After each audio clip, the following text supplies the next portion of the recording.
Hello, my name is Diana and welcome to today's Pandex video on the two-wheeled walker. The two-wheeled walker is a great ambulatory aid for both partial and non-weight bearing.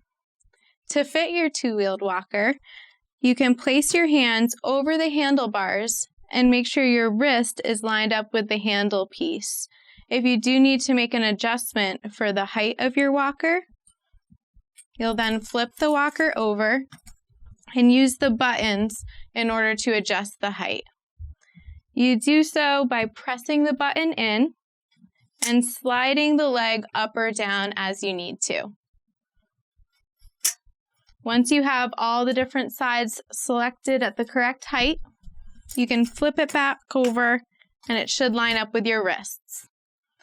You should have a slight bend in your elbow when it's set to the correct height. There are three methods to ambulate with your walker. The first method is to stay with your walker while you're pushing it. So with this method, you'll slide the walker and stay over the handlebars, making sure you don't let the walker get too far ahead of you. Another method for walking with your walker is to step to your walker. This method, you can slide the walker slightly in front of you and come to meet the walker.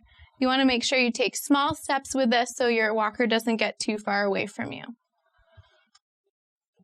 The method for non-weight bearing with your walker allows you to lift the affected leg and push the walker slightly in front and hop to meet your walker.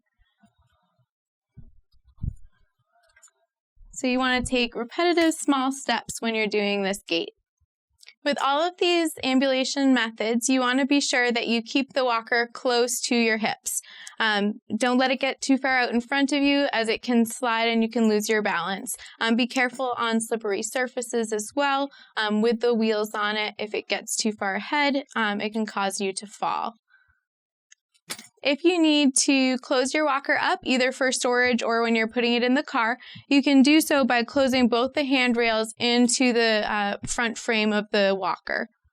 To do so, you push the button in the front of the walker and pull the handles in toward the front. You'll do that on both sides to keep it folded. When you're ready to use the walker again, you're going to pull out the handlebar until you hear it snap and click into place. Do so on both sides. You want to be sure you hear the click on both handlebars so that the walker doesn't fall in on you when you're going to walk with your walker. That concludes today's Pandex video. If you have further questions, feel free to give us a call at our toll-free number 844-812-4123 or email us at info@gopandex.com. On behalf of Pandex, I'd like to thank you for watching today's video.